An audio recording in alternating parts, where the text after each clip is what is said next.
Hey, welcome back to the Wright Design Series. So I'm Josh Johnson. I'm a local architect with ADCI, and have been involved with this lecture series with Monona Terrace and with through the AIA for about 20 years now. And we've done about 130 of these, and always free and open to the public. And I'd like to welcome our Zoom audience. Our Zoom audience was kind of introduced, of course, during COVID, and it's worked out really well. And you may remember we found that we could speak to Peter Stutchberry, for instance, in Australia. And that was be like, 8 o'clock, 10 o'clock in the morning for him, 7 o'clock for us. So it worked out beautifully. And we had a nice stage, and it's on YouTube. It's a great lecture. And I've always, of course, loved Australian architecture from Japan and throughout, Asia. And we had a Japanese firm from Tokyo also speak. So when I contacted Kevin and Andrew, because I had found Archimarathon, proving that the Instagram algorithm can do things that are good as well. When you only put things about architecture in your Instagram, it will tend to give you some good suggestions. And one was coming up with Archimarathon. And I found these guys, and they brought them to the state. They went to LA on their trip here, and they were able to kind of acclimate a little bit, because it's, as I say, it's about 8 to 9 in the morning there, because they're from Melbourne, Australia. And what these guys do is Andrew, it's Maynard, Austin Maynard Architects, and his office, along with his partner, Mark, is a 9-person office in Melbourne. And they were named by Design, the international website, as the studio of the year. And there's 9 of them. One of their buildings that I hope he gets a chance to show, but you could look online, is also was named Building of the Year. And I first thought that was in Australia, and I think it was worldwide from another website. But what these guys really reach out and do on Instagram and through YouTube is promote architecture in the greatest way possible. It's something I can send students to. It's something I can send folks. We've got architects in the room, but we've got a lot of people here that are friends of architecture, and that's always been our audience. And that's why this is the greatest web lecture series that I can possibly imagine being associated with, is because of you folks who love architecture and truly do. And so this is that bridge on the web for folks who know they love architecture to go on this YouTube channel, follow them on Instagram, and all of a sudden be handed obviously some of the most wonderful projects on the planet. And they travel to them, and they take groups. And their groups are made up of professionals, they're made up of enthusiasts, and they're made up of students. And they're going to Finland, I think, next month. And I think Kevin has been to Finland about 14 times. He's been to Japan about 3 times in the last year. Every building I mentioned, he's been to. He often reminds Andrew that he's been there too. And he says, oh yes, okay, I remember. So Kevin is an absolute machine who has not slept since I've seen him, since I picked him up on Saturday, as far as I can tell. But between the two of them, they have a great rapport. It's a great friendship, but they also have a great love of architecture, and all of that comes through beautifully. And so tomorrow night they'll be in Milwaukee. Tell your friends. It's down at the School of Architecture and Urban Planning, and it's also open to the public. It's part of the AIA Wisconsin convention, but we like to have our first keynote. We started it here, actually, to have our first keynote open to the public, where we bring in really top flight folks, and we allow for free, the public can come see it. And the architects are nice enough to not mind that at all. I really appreciate their support, always have. So they're going to speak a couple of more times. We're with the architects, just specific questions about things like that during the course of that. But we're in Milwaukee this year, and we're looking forward to that.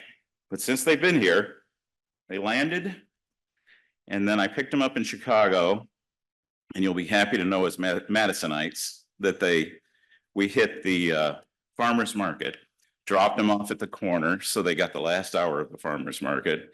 And within 2 hours, they had Stella's spicy cheese bread, had been in the Chazen and the library, and been on the porch of the Capitol, through it and on the porch. So that was when I made the hard sell for them to move here, and I almost had them.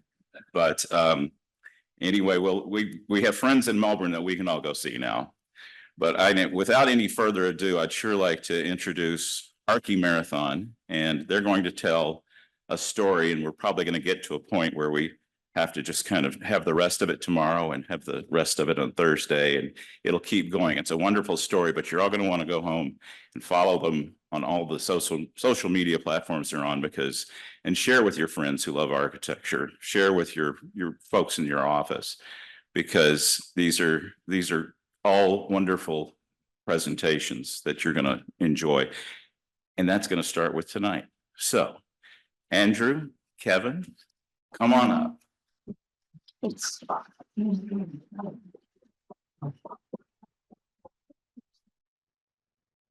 Goodness. Yeah, Josh. Always. All about the Always. Thanks, Josh. Hi, everybody. Hello. Thanks, Josh. That was a great intro.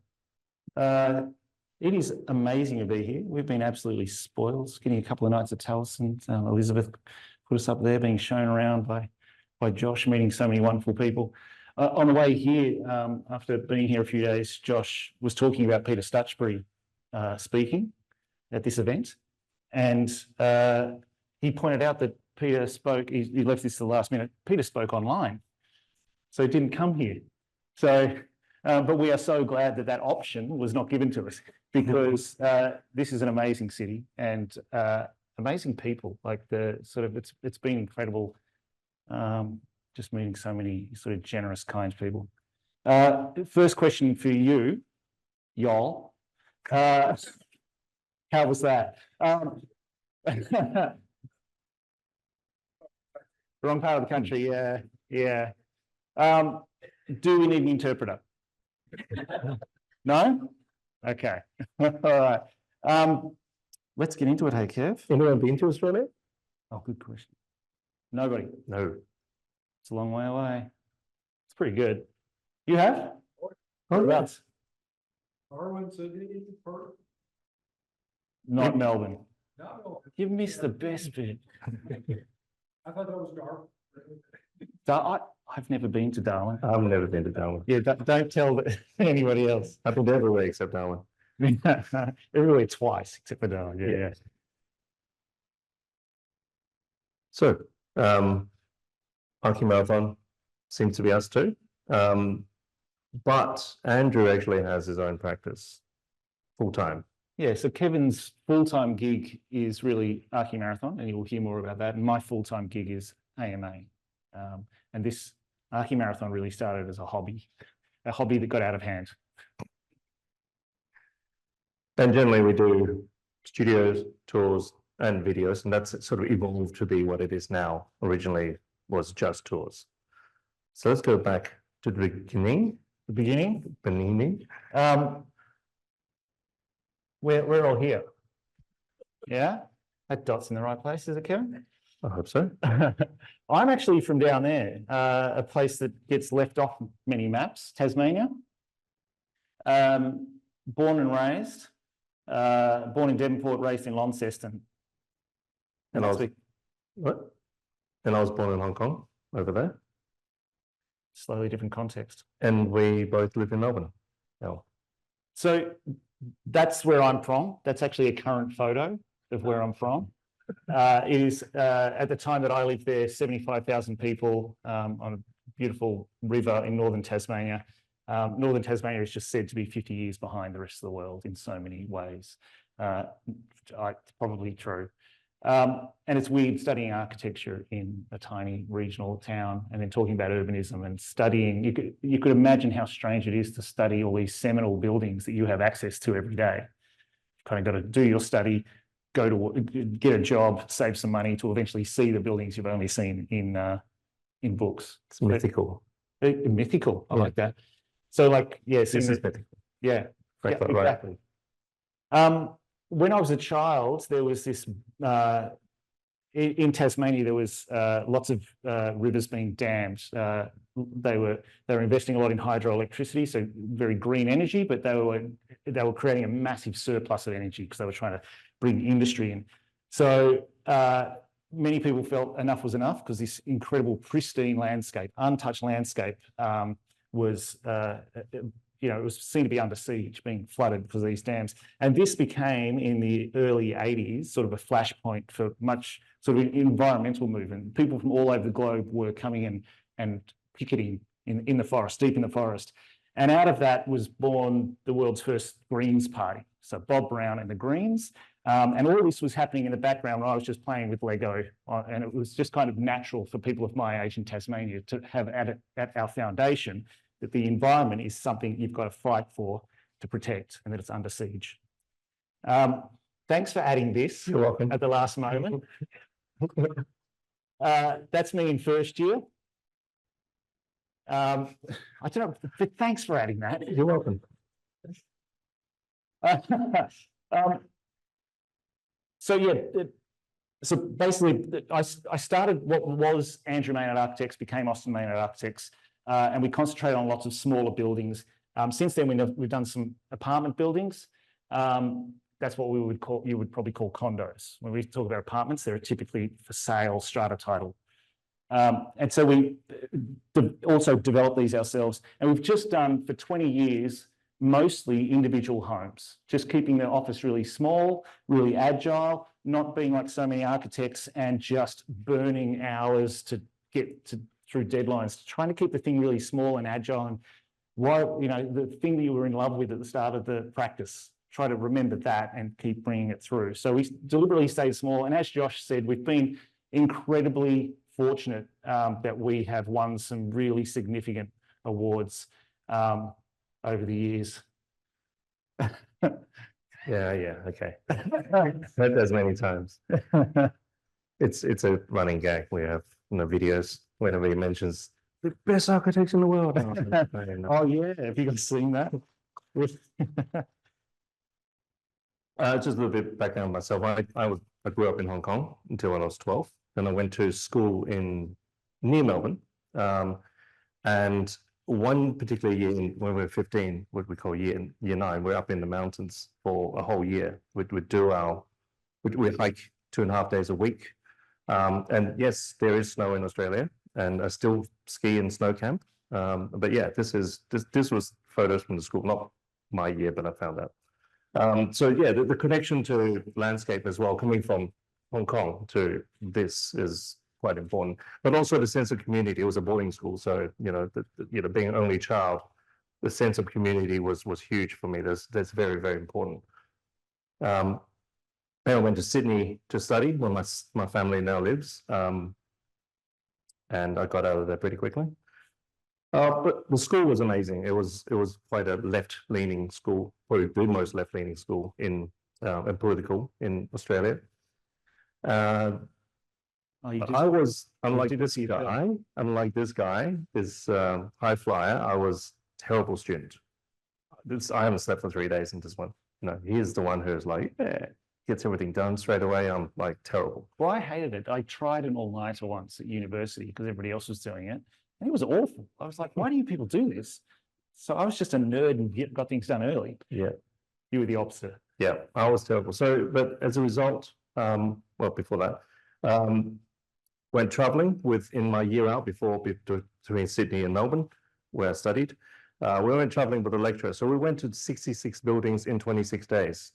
And so that set the tone for me about traveling and just planning the hell out of it and just seeing amazing stuff. So this is in love with it. What year is this? 97.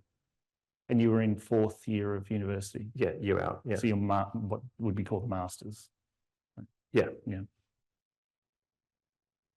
So yeah, a lot of traveling. And then eventually, being a bad student, you also learn the good lessons you reflect from that. So I have been teaching for about 20 years in various universities, 11 years in Deakin, 11 years in Melbourne, overlapped, and Monash. Teaching bad habits? Teaching design, telling them what not to do.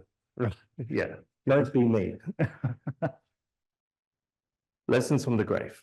But I've also been involved with critique in various universities in Australia, in Sydney, Tasmania, and also Hong Kong, Philippines, and Lawrence Tech University in Michigan, because it's an online course. I don't know how that works.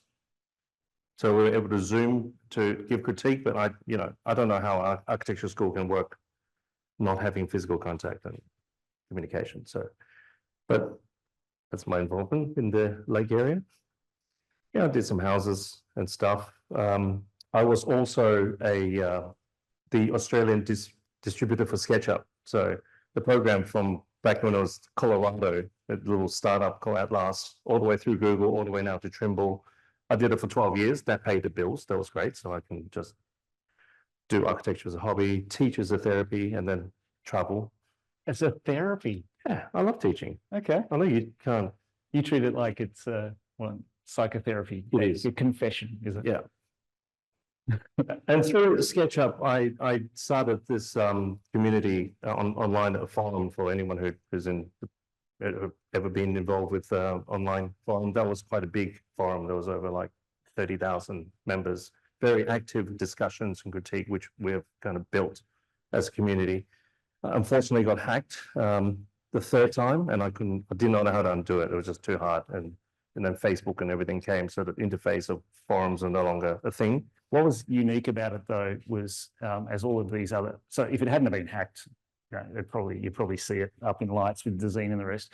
What was different to all of these other online forums that you know was that it wasn't, it was resisted any urge to be sort of image focused.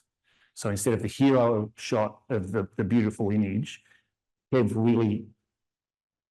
You echo you over there. So Kev really liked to, we're here, Stay away from me. I'll push you out of camera. We got told that that's out of camera. All right. Is it this? Yeah.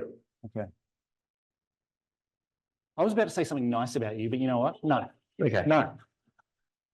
It was good. It sucked, actually. It was a terrible forum. Right, next. So now this is where we live. Melbourne. Not Melbourne, it's Melbourne. Melbourne. Melbourne. Melbourne. Melbourne. I think we're saying it wrong because that's not been. It's Melbourne. So there's this parochialism between Sydney and Melbourne. Like Sydney is this gorgeous, this beautiful, beautiful model of a city, but as soon as Beautiful you pick, landscape, yeah. pick away at it, it's a bit shallow. Where Melbourne's the opposite. It is lovely, but it is gritty and urbane in a really gorgeous way. And we can be parochial about that.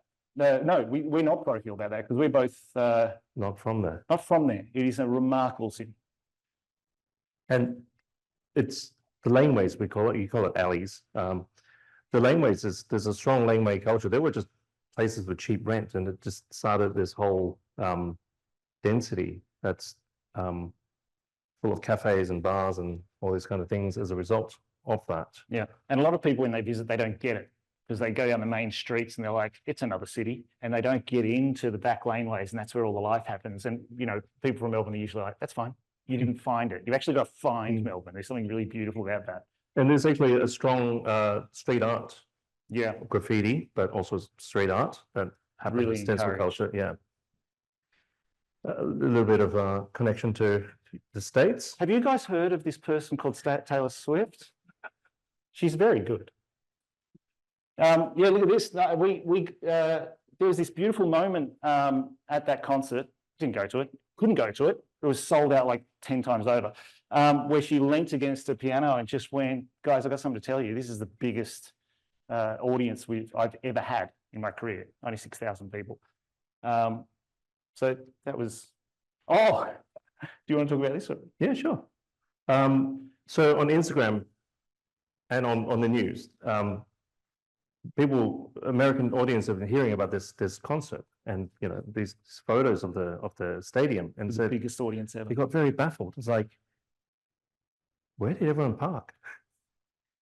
Like going back, like this, what? That's their train lines next to the Yeah. stadium. That's not a road. And that's American stadiums. Sea of cars. And it's interesting because what we noticed when we looked at this is that the MCG, the Melbourne Cricket Ground, is like so close. Look at that's the CBD, and it's just a walk through, and that's train lines next to it. And then many of the stadiums that we saw from the States are like on the periphery of town. So in fact, you've got the tennis centers down here. You've got a soccer stadium. You've got the tennis centers over there. You can see the tennis courts just next to it. That's the Australian Open. That's where they're held.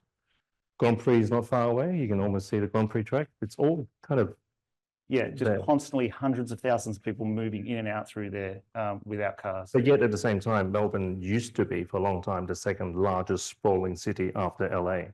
Yeah. It's no longer. Perth is now the biggest apparently. So there's a bit of digression. Can't believe you had those photos. So usually people ask, how do we meet? Yeah. The last year of university is how we met. We went to different universities. Mhm.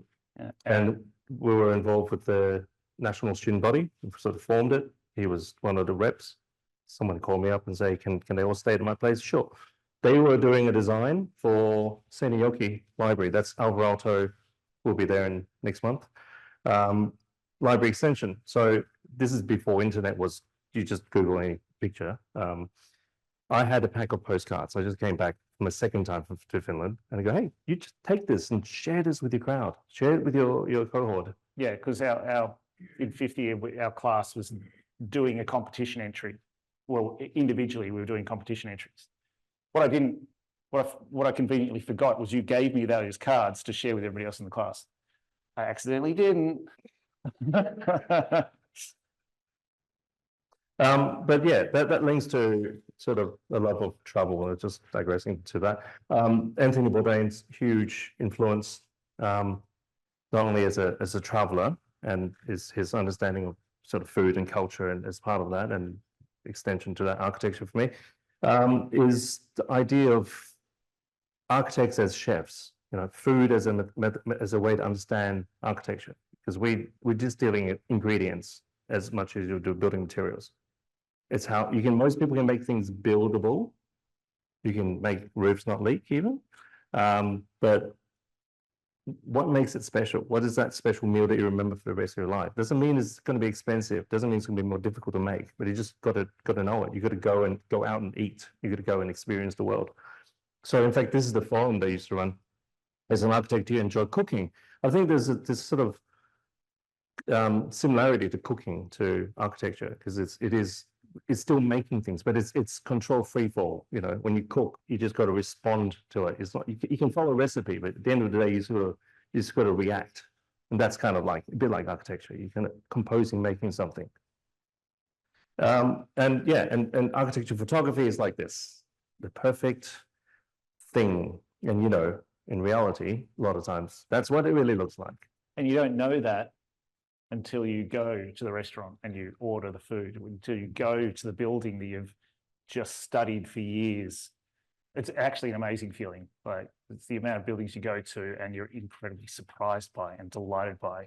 And then other ones where you're just like, oh my God, like I've based so much thinking on this building and it's fundamentally flawed.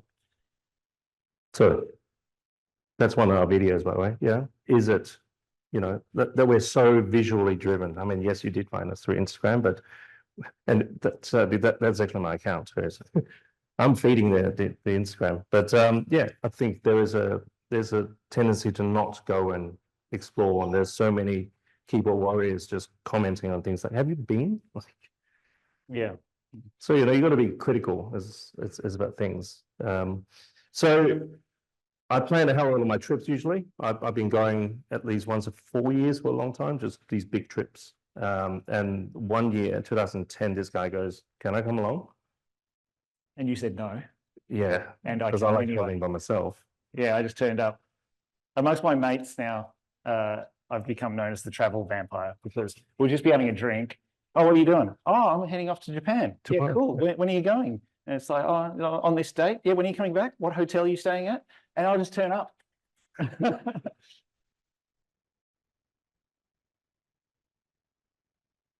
So yeah, 2000 and and 10, the utter privilege of this, that Kev had been organising for months, not only the buildings, but the logistics of getting there, because a big part of what we try to do is to take public transport.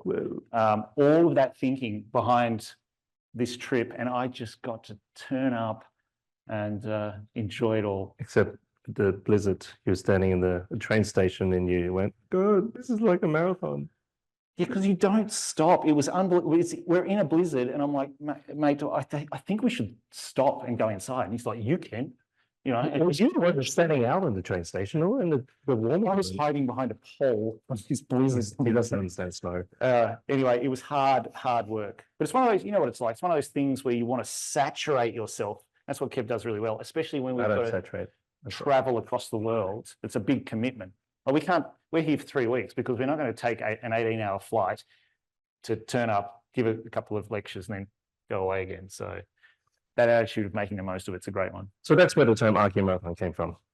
This guy said, it's an Archimarathon. Almost in tears. No, there were, so I was just being brave. Sure. Yeah. Yeah. And just the serendipitous moment of, you know, we're like 17 minutes to the next train and near Stuttgart, that was, out in the suburbs. And he goes, let's have a beer. Because we had 15 minutes to We had 17. I remembered.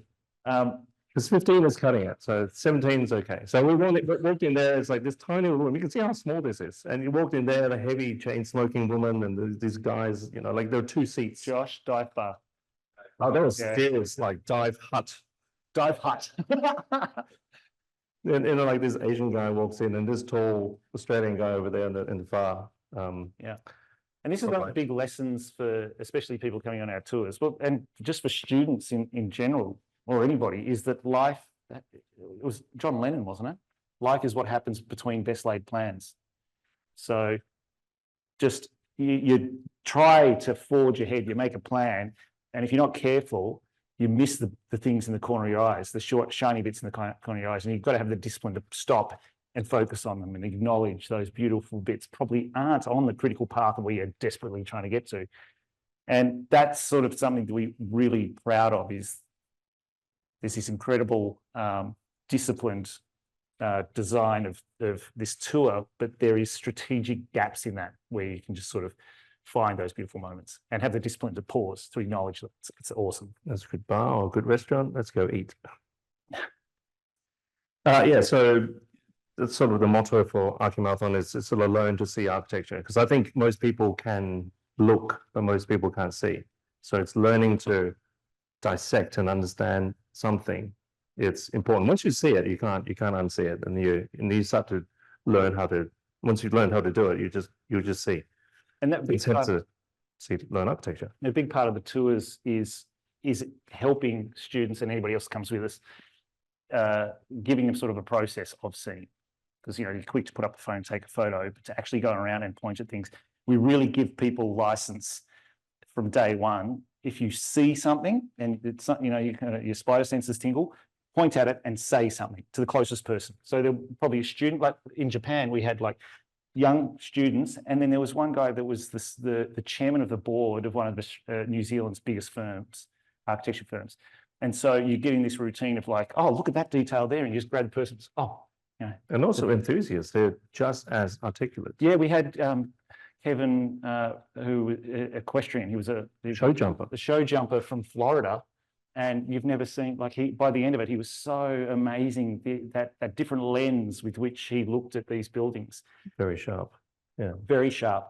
And so that's a part of it, is like, people see us talking about buildings. Part of the learning is like, this is a learned behavior. We're not seeing more than you. We've just got a process of looking at buildings.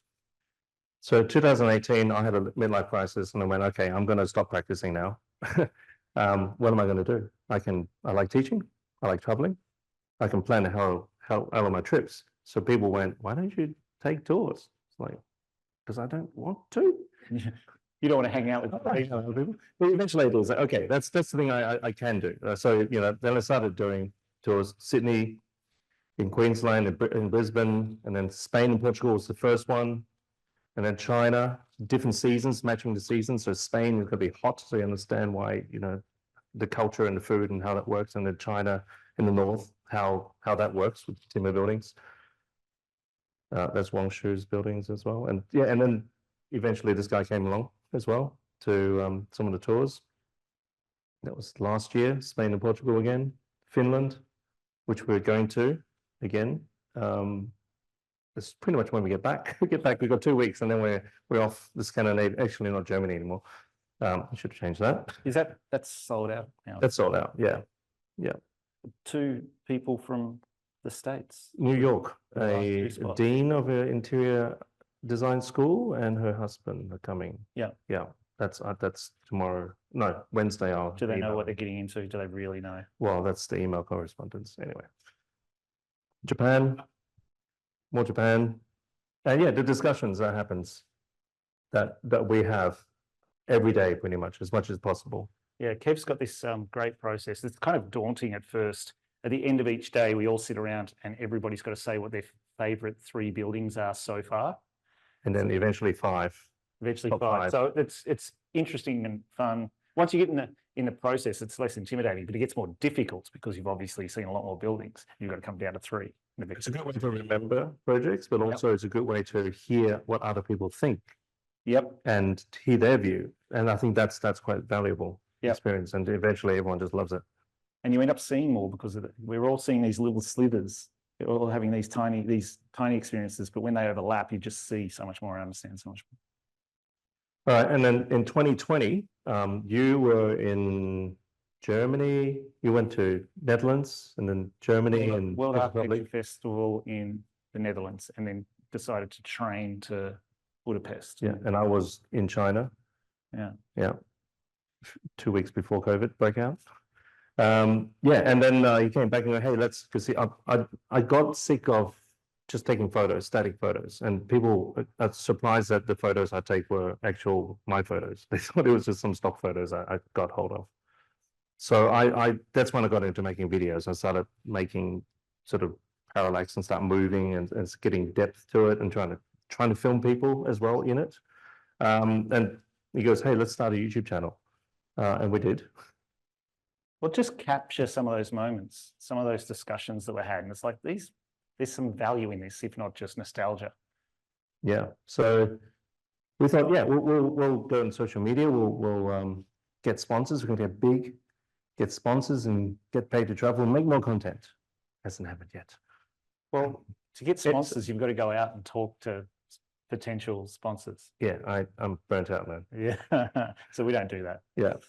But yeah, we've got quite a sizable thing. And then a couple of years later, 2022, TikTok paid us to make some educational videos as well. That's when we started making short content.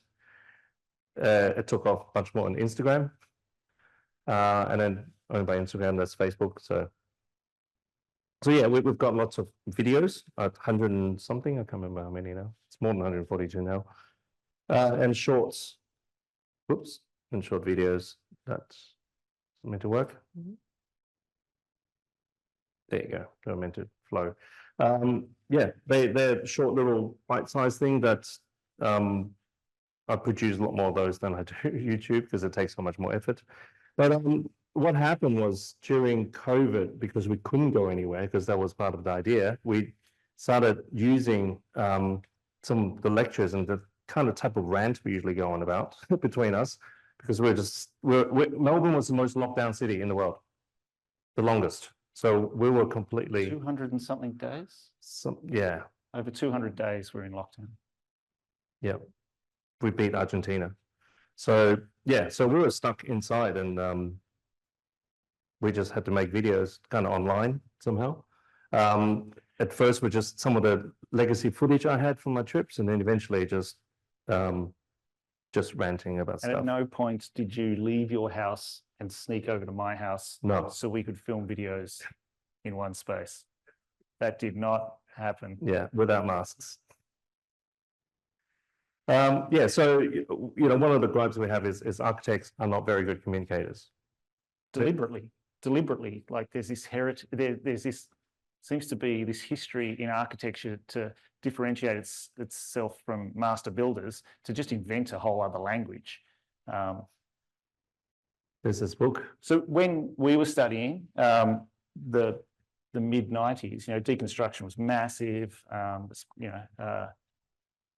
and I desperately, as the nerd that I am, wanted to really understand it. Why am I not understanding this?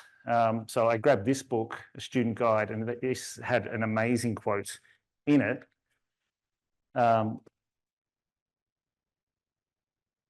Yeah. It is clear that Derrida and his interpreters actually intend it to be difficult. I'm not the best narrator when I'm reading stuff, so I'll do the next one. you do the next one. Yeah.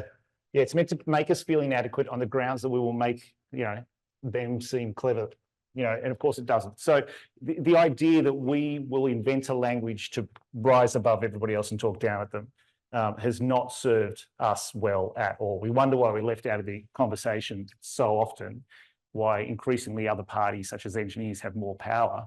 Well, we're not willingly communicating with the general public. And instead talking down and being like, there's not enough. Why wouldn't you have an architecturally designed house? People don't really understand what we do. So we've lost to project managers now, pretty much, or more. Yeah, terrible communicators. But you know what interesting is that in science, there are science communicators. We've got Neil deGrasse Tyson, for example. In America, you've got Bill Nye, is what his name? Brian Bill Cox. Nye, the science guy. The science guy, yes. And Professor Brian Cox, for those who know. And these guys, quantum physics and all this stuff that I saw a great quote that was, if anybody tells you they understand quantum physics, then they don't. So they're dealing with vastly more complicated things than we deal with as architects. And they're going out of their way to try and deliver to the general public that knowledge and the importance of that knowledge. And it's very complex stuff. I mean, architecture is not that complex. It is, but it isn't, Well, it shouldn't be in terms of its literacy.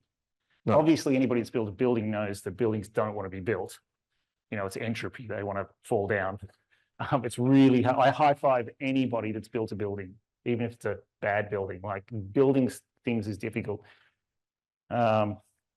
But it should be easy for the human animal to understand a really great quality space. And same as in philosophy, you have Alain de Botton, who's also very good at breaking down complex ideas. He just made a philosophy accessible to people. People accuse him of dumbing things down, but at the same time, he's like, well, you can go look up more because otherwise you wouldn't have known this particular topic. Yeah. So going back, so we started making videos, going back to the video thing. We started making originally videos of his stuff. Then his stuff. It's just a multi-award winning house that you just waved off. Yeah. Yeah. And other buildings, semi-accessible, you can kind of go and visit. They were able to have This tours. was great. This episode, sorry, I'm a professional digresser. So the Finnish embassy in Canberra, all the other embassies have these fences up. I don't know what they're hiding from. Like Canberra is just in the middle of nowhere. There's nobody around. But the Finnish embassy is a built example of their ideology, that we are an open and accessible and transparent culture. And you can walk straight up you can look into the offices. You can see the ambassador's office. They've got curtains if they need to close it off. And we made this video, but we actually sent it to the embassy just to say, are you okay with this? Because we were actually really blunt about, like, at this point, you can drive a car straight up to it. And they were like, maybe no security. And that bit, okay?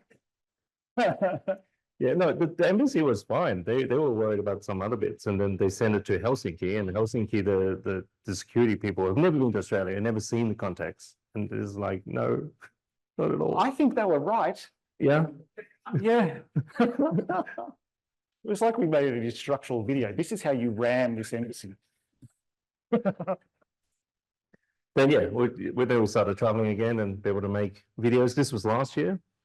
So Chu Gooding, Annie Chu, Rick Gooding, they heard we were coming to town and they said, stay at our place, which Kev was like, yes. And I was like, who are these people? Are we going to go stay in their house in Los Angeles? But Rick drove us all around town for 2 days straight. And then again, back at LA, staying at their place, like just such beautiful people. There's something so gorgeous about the architecture fraternity. Like there's something that links us all together, and the willingness to share is incredible. And then Kurt, our friend from Flint, Michigan, he drove 5 hours to Chicago to hang out with us and then drove us to Racine last year. This was last year. But this video just came out finally a few weeks ago. All of the Frank Lloyd Wright stuff, as I said, like we've studied this for so long. It's so strange when you get here and you realize that all of them are like a 1 to 2 model. Like it's talked about how low everything is, but they're actually really small in many dimensions. And this is like, and in Australia, we've got officially the largest houses in the world, which is We'll beat you. Yeah, yeah, great. That's a victory for us. So it's like you feel like grabbing everybody and just saying, look, the size of something doesn't make it better. The quality of it does. Other things we talk about, Chinese gardens, design principles. Yeah, we're big on the idea that you know, everything is a remix. They say in science they talk about that, you know, if I've seen further, who said that? You've been standing on the shoulders of giants. That is Isaac Newton. Yeah, if I've seen further, it's because I've been standing on the shoulder of giants. So and this is really important for students because they're so quick now to AI to just go, give me library, and then an image turns up. Like learn, you're the custodian of centuries of well-worn ideas. Learn those ideas because it's going to be a more successful building and it's going to make your life easier. And learning the ideas to work there rather than copying a style. I think style is actually quite fascinating. Digressing. We had an editor from Dwell magazine. Yes. From the States who came over and hung out with us many years ago. Yeah. And we told him that our clients don't mention style. That's not a thing. They don't talk about that. And he was like, what? Yeah. Yeah. It's like they have ideas, spatially, what kind of things they like. They want light like this. They want this kind of I material. understand culturally in Australia why that happens. So that's actually a great client to have. You know, they'll bring a picture of something, and we're generalizing here, but it is amazing. A picture of something terrible. And I'm like, oh no, what's about to happen? And then they're like, it's amazing. I love the way the light comes in here, and I like that stone in this picture. Can you find that stone? It's like, this is great. That's a great brief. Instead of like, this is pretty, give me one of these. Like imagine I can only assume the amount of bad Frank Lloyd Wright copies because people objectify the building instead of understand the quality of the spaces within it. So yeah, because we don't even, I mean, the term international style is very, it's a US term. I think this came from a Philip Johnson exhibition, I think. But it's a modernist movement. So it's a movement, there's a sort of thinking behind it rather than a specific stylistic product. Oh yeah, so yeah, the problem with the word style being that it's aestheticized something. Yeah, yeah. And the moment you do that, it's hard for people to get in and understand the concept. Yeah. Yeah. Sorry, that's what we do in our videos. We have no script. We do one takes because I don't like repeating myself. So, that was a fun one. We were just so drunk when we did that. Just progressively more drunk. But no, again, this is, videos that talks about some of the things we do in travel that, how do you actually do things properly? Like how do you order tapas? Like most people get it wrong as tourists. and the cultural implications of that space. We've learned very quickly the cultural implications of the dive bar. Josh, thank you.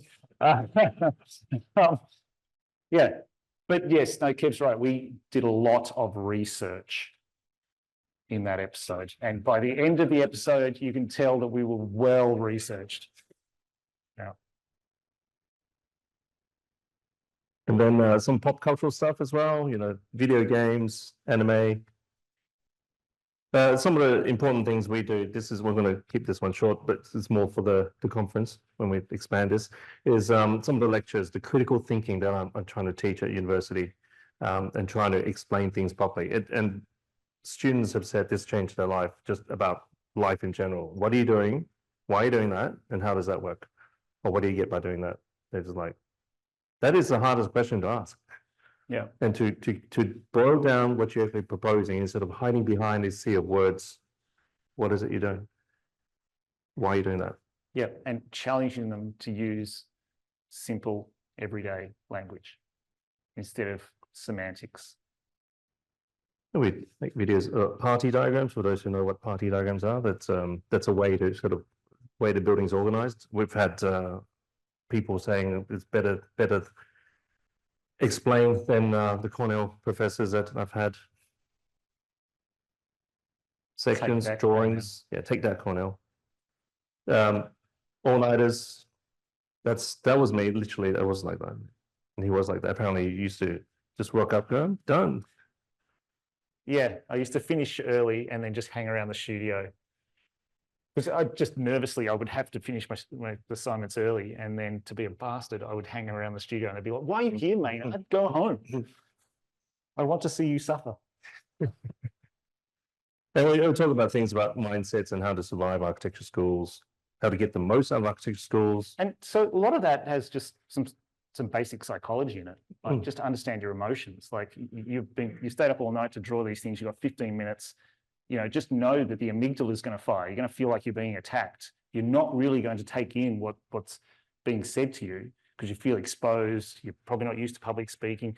Understand how you're feeling about that moment. Make sure you get other people in the studio to tell you what was said, because you're just going to take away the worst of it, because, you know, you're going to naturally be fight or flight mode. Which is actually applicable to many things. It's just presentation, dealing with clients, how to disarm someone on a rant. And so there's a great academic called Jeremy Till from the UK, and he talks about that architectural education rewards psychopaths, that it is this survival game, and the people critiquing sort of do this intellectualized attack, and it's the person on the other side that can take that attack, absorb it and turn it around. And so it's becomes this, not my words, psychopaths encouraging psychopathic behavior. And those people that can suck down their emotions and fight through that and learn this game are the ones that typically dominate. And that just is really bad for the culture of architecture. And of course, it typically becomes male dominated.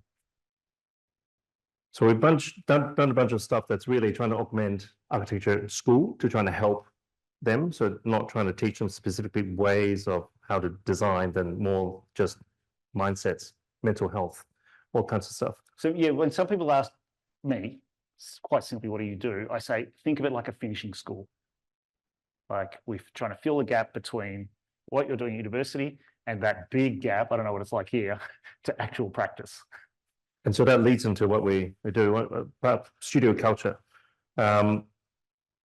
2022, so 2 years ago, we started Archimarathon Studio. So that's basically, he had it's adjacent space to his office, and he needed someone in it.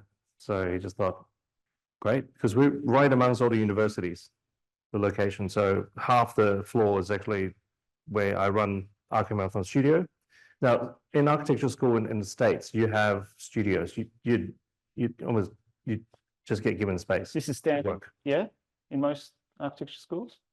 Yeah. Yeah. Well, we don't like they've completely killed it now. Certainly in Melbourne, and there's only a few schools in the country that still has some kind of studio. We were both educated this way, but funding changes. We had a very conservative prime minister for 12 years and just pulled so much funding out of universities. So the simple human contact of just leaning over and go, hey, what are you doing? And having that conversation. And this is a workplace thing as well. Just, you know, instead of hiding away from problem and then just appearing and then see your tutor and disappear, go home, like home, because there's no dorms really in Australia. Everyone just lives in suburbs. That's a huge problem for the profession. So we were trying to do something about this and actually have some kind of space that teach them that. So you know, I have some of these slides usually to explain to people who don't know what the studio culture is. But it's also that word that we love, serendipity. We mentioned it before about travel, the moments in between what's organised. That's what we all know. That's what happens in a studio culture, whether it's a university or in an office. Some of the best moments happen serendipitously as you pass somebody's drawing table or screen and go, what are you doing? And you have those moments. And you just can't have that when all you're doing is turning up for a crit and then going home and looking at a laptop. So we went to space, and it's got a huge, apart from just desks to work at, based a little bit on sort of hot desking, co-working space kind of culture, which I used to hang out in WeWork. And this huge projection wall, you can just project and draw. And I'm trying to teach students to draw, to design by drawing, design by model making. This is, again, it's dying thing that they're just all in the computers. And just hanging out there. And just being able to project, this is kind of simple idea, just put a projector on a whiteboard and then you can just put a computer model on it and just draw on it. So simple. And we can project things to scale and start drawing and tracing over it. And then, yeah, just practicing presentation, everyone just teaching them to critique each other and starting to work on, again, just what you can do in presentation, what you can draw, and thinking about that process. Yeah, a lot of those discussions. I'm going to skip through these pretty quickly. That's, yeah, just collaborative work. People just feel like drawing. There's a whiteboard. It's easy. I call it the magic wall trademark. It's a whiteboard and a projector. Yeah, no, but no one's doing it. Magnetic whiteboard. You can pin up as well. And then eventually everyone just learning to help each other and work together. I mean, this is unheard of in architecture school nowadays. And all of those in students Australia. are from different universities. And different year levels. Anyway, it's about time For what? to go. No, architecture is about time. So that slide, your favorite slide. Yeah, I hate that slide. Yeah. Because what we do is ultimately time is an important thing. That's what we build as architects, but we kind of squander that away at university. We're kind of taught to Be inefficient. We're taught to be inefficient at Yeah. many universities. Yeah. So whereas I'm able to be behind the scenes and now as someone who's not actively teaching, but even more actively teaching behind the scenes and seeing how they waste time and go, you've been staring at that screen for 3 hours. What exactly are you doing? And then someone lean over and go, oh, you can just do that by just doing that. What's the end goal? What's the objective?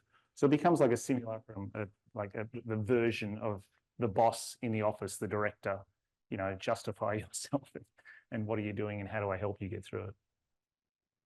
Yeah, and just some of the things we're trying to teach them, and these videos were made through seeing behind the scenes how they were behaving and say, well, you need to work in scale, you need to learn to prioritize. The other thing is, yeah, being next to the practice, you have lunch and learn, you guys. Yeah.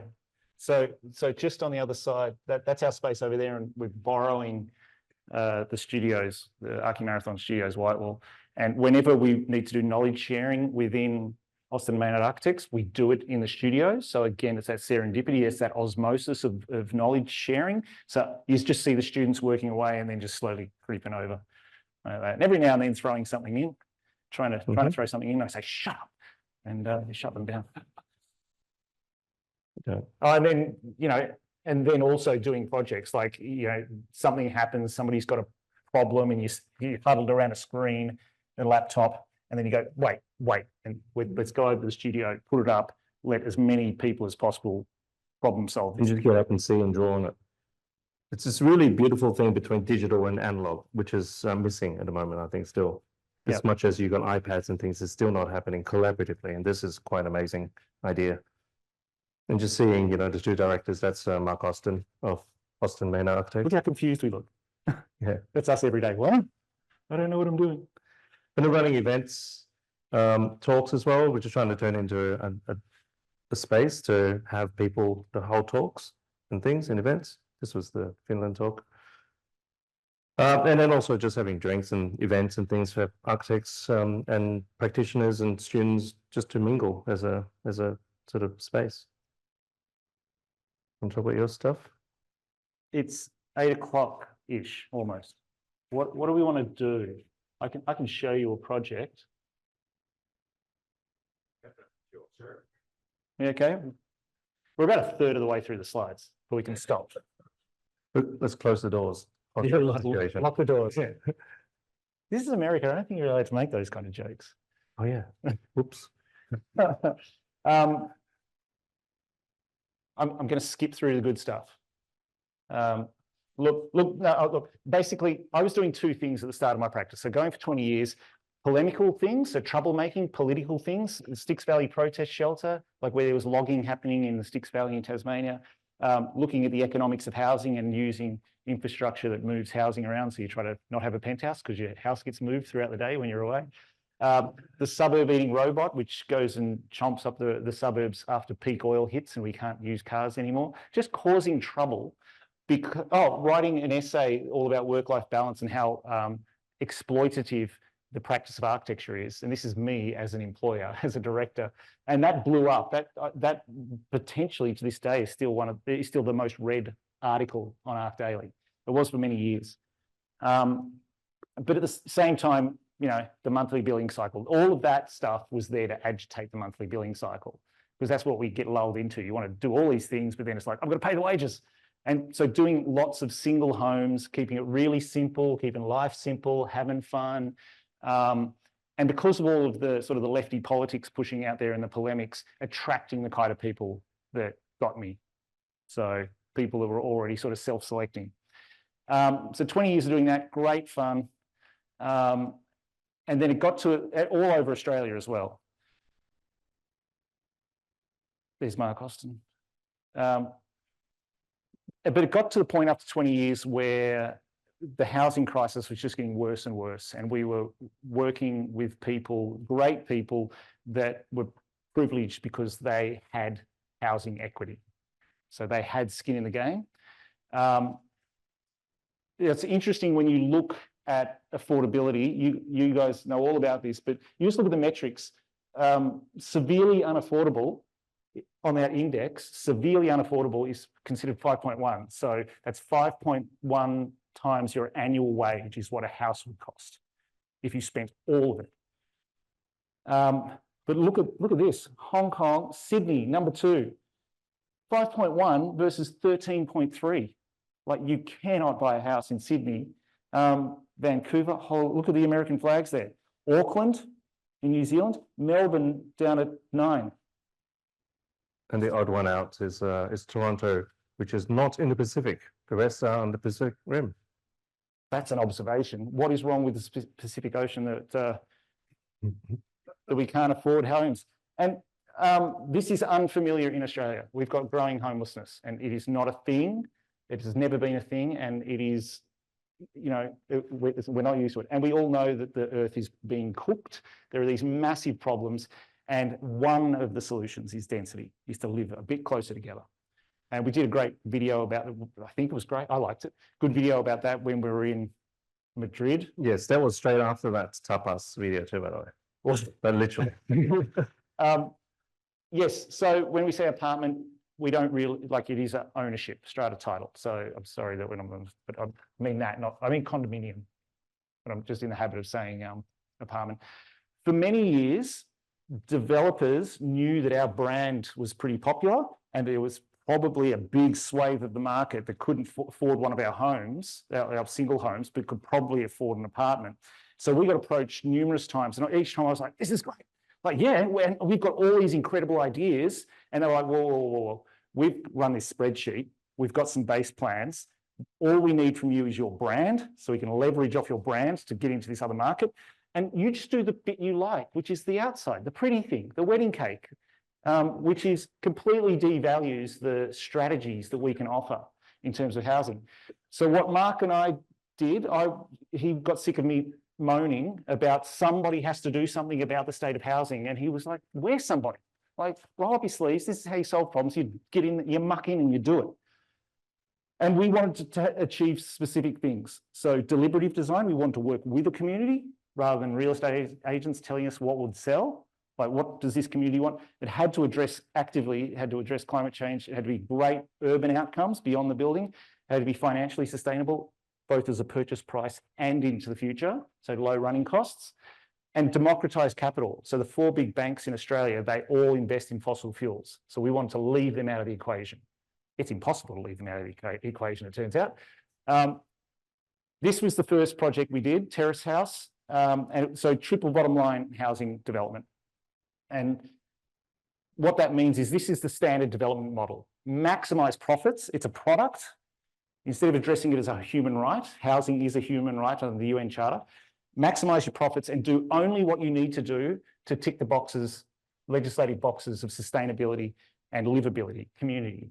That's the housing stock we're left with. This developer stuff that, And most of Don't them care. in Melbourne have been bought by Chinese investors. But there's been a legislative change now where they're hit much harder with tax, so it's changing a bit. But we were stubbornly going to do this. We were going to tune down from 11, Spinal Tap reference, tune down from 11, the financial element, and try to give everything an equal weighting through there. But the question was, we need investment capital, and like we've never developed before. Austin Maynard Architects hasn't. We've never designed apartments before. So our CV is not looking good. Who's going to invest in this? Never sold an apartment before. Who would be just stupid enough, like who would be foolish enough to invest in us? Like totally reckless. They'd have to be an absolute idiots to invest with us. We found one guy. We found one guy that chipped in, but the idea was to get democratized capital. So everybody chuck in 100 grand each to do the start, to acquire some land and to pay for the consultants before we went to senior debt with one of the evil banks. There's a video about that. We invested in ethical housing. The other people that I went and talked to were past clients. If you know, award-winning homes, and we went to them, we said, look, we've given you this house, we've worked with you to create this really special thing that you love. The equity in that house has gone through the roof. Could we borrow some of that equity from you? And we're going to give you 15% return. It's a pretty good return. Okay, but the thing is, at the time, developers were trying to get 20% returns. We only returned 12% because there were a few things. There was a virus you may have heard about, financial, and interest rates and the rest. So yeah, went to all these past clients, and nobody said no. Each one was like, yep, here's a check for 100 grand. Here's a check for 100 grand. The 15% really helped. And my staff also chipped in some money as well. So they built a pool of 100 grand. And what's really weird about that is that I do not pay them enough for them to be able to do that. So I immediately docked their wages. And we found a landowner who, instead of doing what everybody else does and just sold out to the highest bidder and left the suburb, he loves this suburb. He loves the people there. His community's there. He said, let's work together. So we didn't have to buy the site. Instead, we did a joint venture, which means we didn't have to borrow as much money or invest as much money. And he ended up with a shop and an apartment out of that equation, which was worth much more than the bit of dirt that we acquired from him. So again, it's the community mucking in to solve some housing problems. Great site. Saxon Street at the rear has got a checkered history of violence. There was a terrible, I don't know whether you've read in the news, we've got a real male violence problem in Australia that's always been bad and just seems to be getting worse, just men killing women. And in this street, there's been horrible incidences and some, so here, good urbanism, we actually, the council had turned the entry of their library onto this street to try and activate it instead of hiding from it. So renewal, and we did the same thing. Instead of the main street, we put the entry for the community to come through this laneway to activate that street. And it's working. It's actually an active street. Lots of passive surveillance from our building into the street. The new development's gone next door. They've done exactly the same thing. So we are trying to house people, but at the same time, renew the urban environment. The other thing too is just looking at the context. Even though they're predominantly 2 stories and we're putting a 6-story building, do you just ignore that and land some spaceship, or you try to have a conversation? And we tried to, instead of doing this, just these boxes turning up. And so this is the building we ended up with. We tried to, have that language of all of these strange arches along there. The mesh will eventually get greenery over it. This suburb's known for not having much greenery. So eventually it'll become a hedge. But the cool thing was, on Instagram, we just beamed out and said, AMA is going to do some apartments, who's in? And that's what we said. And we got this huge list of people going, I'll have one. We said, it's there, we can fit about this many apartments. What are you after? And we started talking to people, and it became this self-selecting bubble. So we had the community and the sales before we'd really designed the building, which is awesome because then they feel ownership over it as well. And the community, like it took 4 years for us to finish it. So these guys get to know each other and get to form a community before moving into the building. You know who your neighbour is. You know who the bastard above you is making all that noise. And the other thing is it's called terrace house for a reason, because these are big homes. That was the one thing that came across is we want kids in this building. So we need a different type of product, and they did not want a house that needed a small fortune to renovate as soon as you move in, and they did not like the standard apartments. So we wouldn't have known that. We would have just, most developers are going to real estate agents and ask what sells. Instead, we could use our skill sets from 20 years of working with individual clients to tailor it to that community. And do stuff like this, like you can't sell a corridor, so you end up creating these horrible corridors that you feel like you're going to be murdered in, so you just run away from your neighbours. And instead, we did like things that developers would never do, like open up the corridors. We got 4 apartments on each level, and we sort of made it wider, and then put study spaces right there in that shared lobby space. So instead of it being a door going down a long corridor past private spaces, bedrooms, it's an active space with a window looking out. So it becomes a simulation of the front yard. But it's probably the same here. For Australians, the cultural shift from a freestanding house to an apartment is really difficult, because it's great having a front yard and that layering to the public space. I love the way you guys do it here because there's no fences. That's so awesome. I love the way you deal with suburbs. But this is how communities are formed, by having a little bit of control and then choosing your level of engagement. There's some people you'll chat to in the front yard. There's other people that you want to bring all the way out to your backyard and have a barbecue. But it's not a binary of an apartment building where it's like you either talk to them on the street or you take them all the way up the lifts and everything right past your bedrooms and to your living space where they have absolute control. And so this is what we try to simulate in an apartment building that's for families. And it's working really well. Which is old terrace houses typology, big, long, English style row house, basically. Yep. And using the corridors as a way to separate the living spaces from the bedrooms, standard terrace house plan. But developers try to get rid of those corridors because they're inefficient, and you just end up with bedrooms opening straight onto living spaces. We embrace that. And so you end up with this great active front, blurring the boundaries between inside and outside. It's just great looking at some of the Frank Lloyd Wright stuff, like the Jacob's house. How do we do a lot with a little? That's a tiny palette of materials he has there.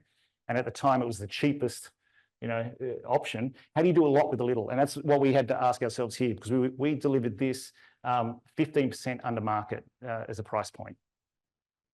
You can see how raw it is. The brief from the community was keep our shared spaces really raw, and we'll grow into those. We'll decorate those. We'll add plants, but make our interior spaces polished and beautiful.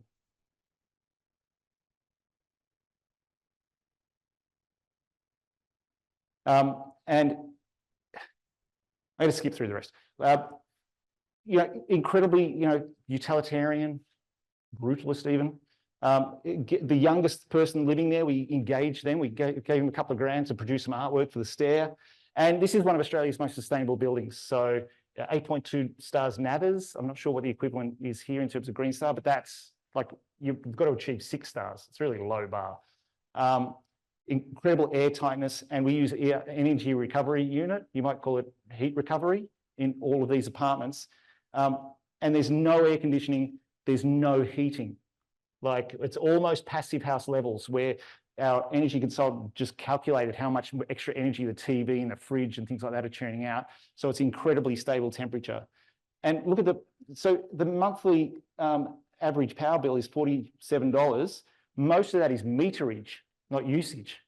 And you look at the average there for Victoria, the state we're in, $137 a month. So affordability, it's not only cheaper to buy, it's ongoing affordability too when you've got young kids. A lot less concrete, so there's a lot less carbon. We did full carbon offset in the building too to make it neutral.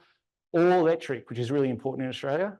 And buying, instead of everybody metering separately, bringing in a shared metering system and buying green energy at bulk for less, because of the deal we did, buying in bulk for less than brown coal would cost.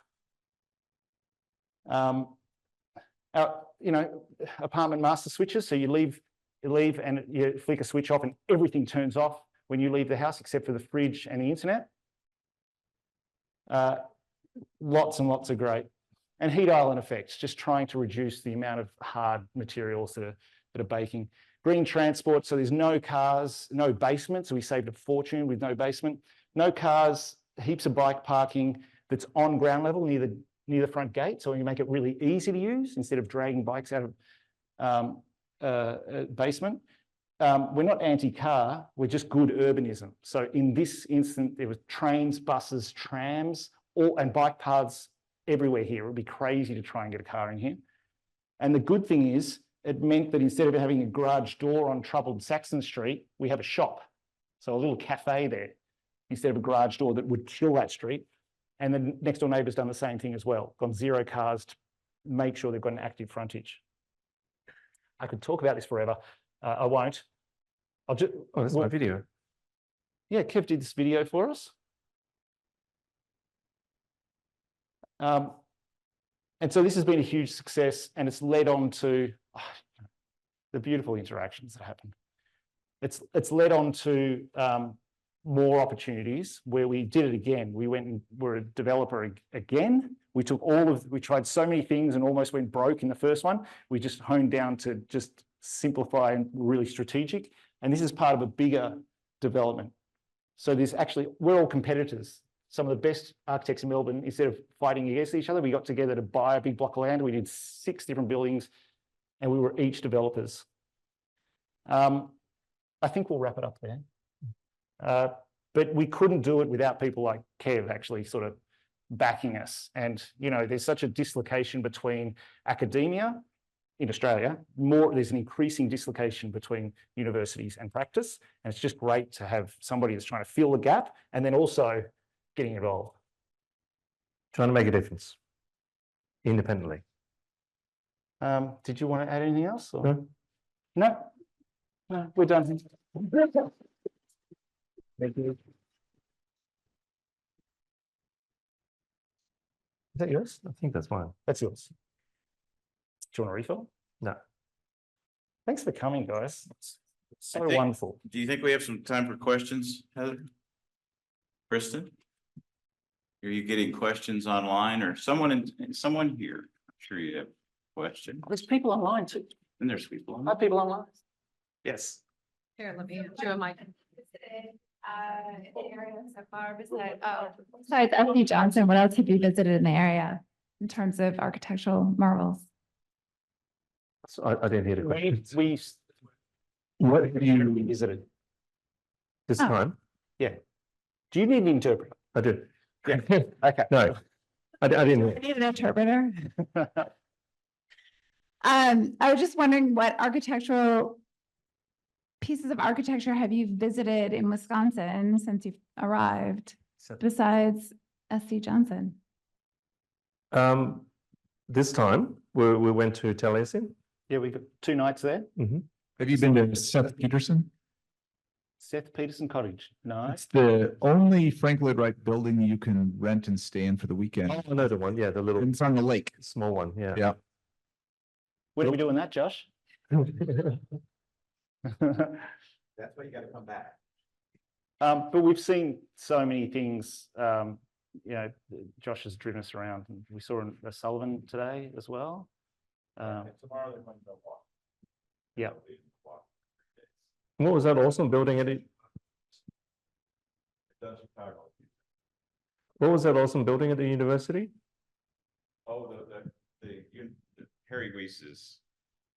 We went to Harry Weiss's building because of course it's something humanities building. It's where I take all architects from out of state, out of country when they come visit, and every one of them is saying, why would you ever think of tearing this down? You wouldn't tear that down. You're not doing that. So All much that carbon. concrete there, all that embodied carbon, and you could just tack things onto it and you could give it all new life. That's not true. You're not knocking that down. That'd be crazy. Yeah, they'd be crazy to tear that down, right? Complete mistake. Back in 10 years. Politics. Yeah, don't you love it? So when I contacted Kevin last year, he said, I've wanted to come to Wisconsin ever since university. from Melbourne. So I assumed that was going to be Taliesin, and Elizabeth Maskey is here, and she basically hosted them at Taliesin along with everyone who was out there.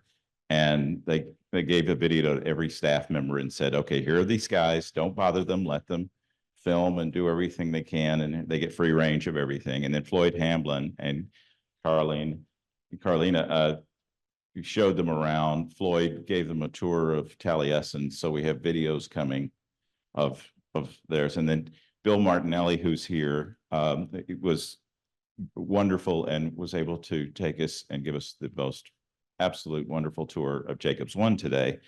And then we went to the university and had cheese curds. So Loved it. but the beauty of, I mean, you know, as you go to Taliesin, and I encourage everyone to go back out this summer because the auditorium is back open. The curtain is back up in the auditorium. It's been cleaned. It's more gorgeous than ever. And so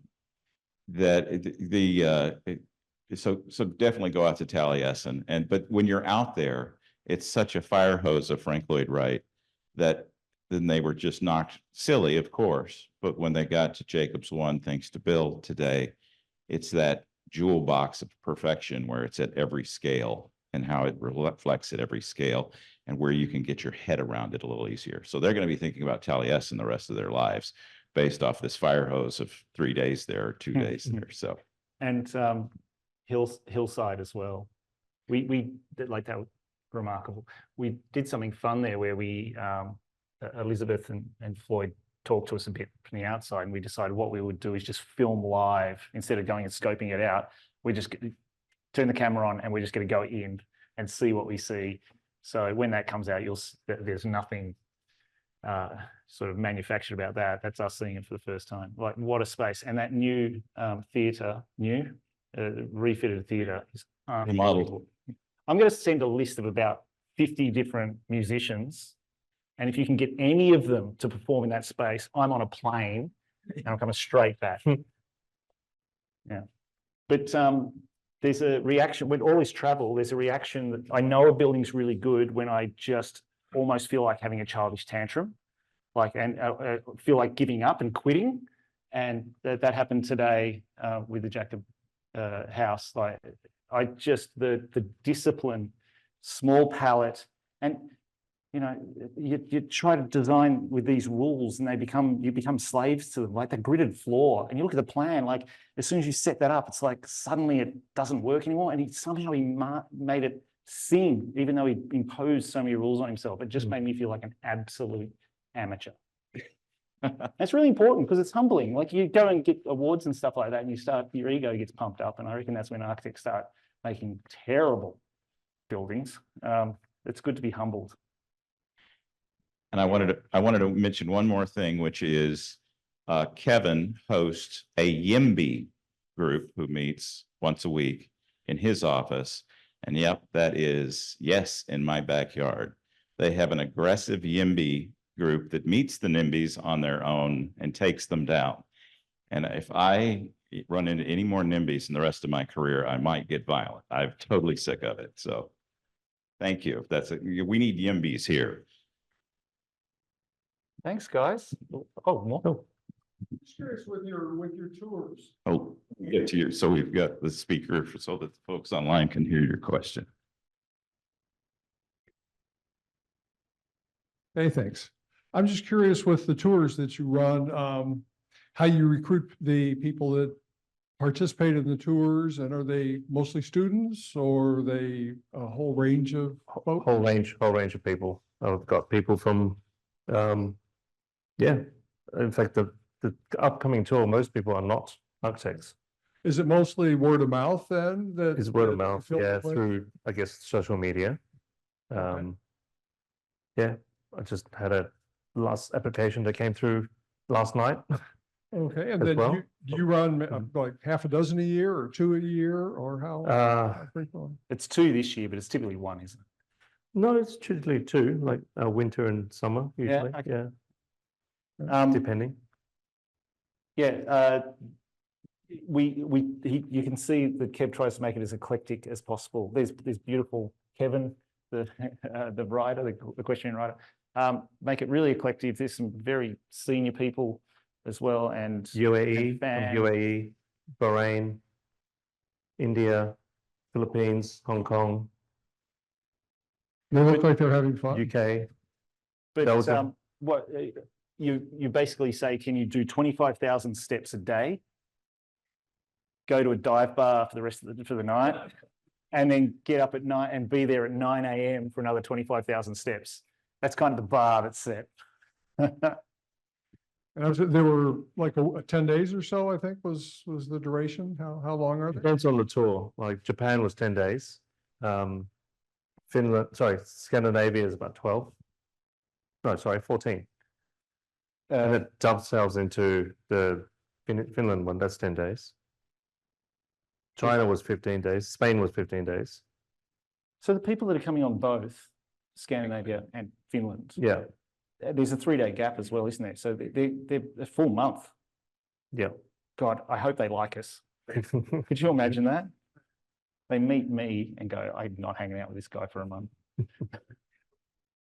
Kevin and Andrew, I have a question from a Zoom audience member.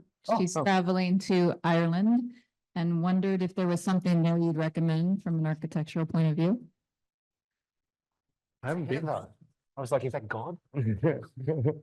I haven't been to Ireland yet, but you know, there's actually a video that I talk about how I research stuff, but you know, there's so much stuff you can just look up. There are so many maps of architecture places. The difficult thing, of course, is curating, because there's so many maps. It's like you can go to all these places, you can, but what do you pick? And I think that takes time. I haven't done the research, unfortunately, for Ireland. So the answer is no. The answer, I don't have. Yes, Yeah. I don't have one. That'd be good though. We should do that. We're going to speak to Ray. Yeah. Yeah. One of my employees who probably is watching is an absolute architecture nerd. He goes to every event ever. I bet you he is. You are, aren't you? All right. Yeah, he's Irish. He's been with us for 9 years. So yeah, it's great. But that'd be great, wouldn't it? Go there, get him to, yeah, be sorry, Andrew. Guinness and whiskies. I didn't say that. Yeah. Hi.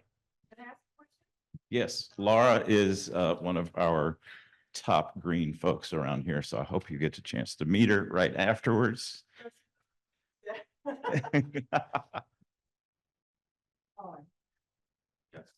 Well, I'm really curious because you guys have seen so much architecture and so many buildings. What's your favorite building and why? Do you have one and why?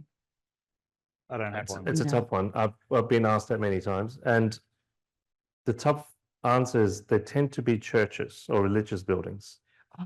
and I guess that's because they're designed to plug your heartstrings. That's what they do.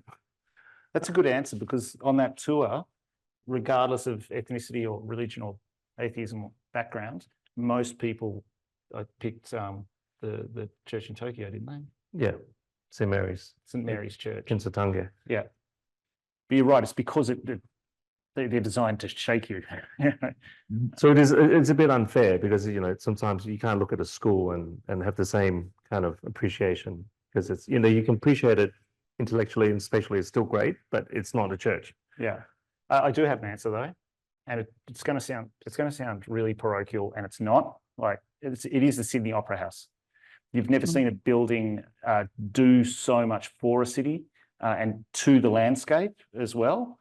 You know, jutting out into the bay there, it is designed to look down on from the bridge, so the 5th elevation. It's so thoughtful in so many ways. The spaces, so as an object in the urban form, and then how you address the buildings, the ground plane, every building, the most important part of that building is how the public access it and address it. Extraordinary. And then the interiors and that sort of view back out into it is just it blows my my mind every. Most people just obsess over the shells, the white shells shape, but the platform that goes up to it is the podium is just as important. In fact, it was inspired. Jonas and mentioned is inspired by going in Yucatan Peninsula and going up these Mayan, is it Mayan? Inca, Mayan, I always get the two confused. Mayan temples, and they're just steps going up, and then it'd be flat up the top. And then you're suddenly above the canopy, you can feel the wind, you can see the clouds, you can feel the breeze compared to the dense jungle. So that there's something about that is very important. It's a great example of what we were talking about earlier, where the test of a building is to visit it. And you so often find out that it's only skin deep. And the Sydney Opera House is one of those buildings where you can keep picking away at it, and you can put more harsh and harsh lenses to try and figure out what's the problem here. And it keeps delivering at all scales the more you pick at it. I have a question. You mentioned churches. Have you experienced the Duomo in Florence? Yeah. And what are your thoughts on that? Amazing. But it's similar reasons too, because it is an urban form that you can see from everywhere. You can get on top of that one. I wish you could get on top of the Opera House. But the same thing, the ground plane and how it stitches in and creates those external spaces. Yeah, love it. I've got another one for you back here. Hi. It's me representing the Zoom viewers. This is a good one. Is there anything that you've changed your mind over time with? In other words, you loved or hated it at the outset, but then it reversed. You appreciated it over time. I know that is so true, but I don't have an example. No, only when I studied it. When I visited it, I learned to appreciate it. And then every time I go back, I appreciate it even more. Do you have an example? Oh, I hated Le Corbusier as a student. It's like, what's this ugly thing? What? Like La Tourette, for example. I have no idea. Get out. La Tourette. I know. I didn't look. You see these crummy photos from, like, it looks like some kind of depressed kind of school. I don't know what it was. And then eventually it went there. I was like, oh my God, this is wonderful. So, okay. I thought you went there and went, meh. No. Yeah. That's one of the best things about La Tourette is that you can't, especially as a student, it's pretty hard to get. Yeah. But you've got to experience the weather, the landscape, the light. The acoustics. Yeah. Yeah. Which is such a weird La Tourette. Corbusier. La Tourette. Yes. Good answer.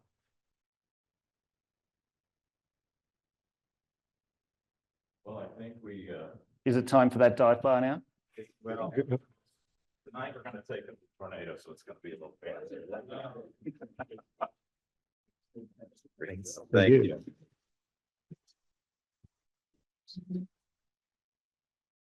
So, thank you. This is a terrific group of folks. My daughter said, how many people are there? And I said, well, we're not full, but it's all the greatest people. So thanks so much for being here. You're our supporters who've been with us for a lot of years. I recognize a lot of you, and you're the key to the success of this, along with Heather and the Monona Terrace. The Monona Terrace is kindly hosting in the hotel next door our two wayward travelers. So we thank them for that. We sure thank Taliesin for putting them up. Elizabeth, that was just wonderful. Everything was perfect out there. And the weather you dialed up for this last weekend was genius. So I appreciate Jake Morrison is my co-worker here on this, along with Rob Wheat, who is flying in from Arizona at the moment. He wishes he could have been here. We love working with the Monona Terrace. They're just the best partner of all time. And Heather Sabin, who is a walk-in genius and does everything with a wonderful level of style and charm. And absolutely Kristen over here, who's part of the same team. So it's always wonderful to be here. Come back to Monona Terrace. Go out to Taliesin this summer. It's just as gorgeous as ever. And Floyd Hamblin, Ryan Hewson doing wonderful work out there. Ryan's just working his butt off, and he's got a great team. So they're trying to stay ahead of time out there on that building. But you're sure gonna love going out. And you guys have a lovely evening, and we hope to see you soon right back here. Have a good night.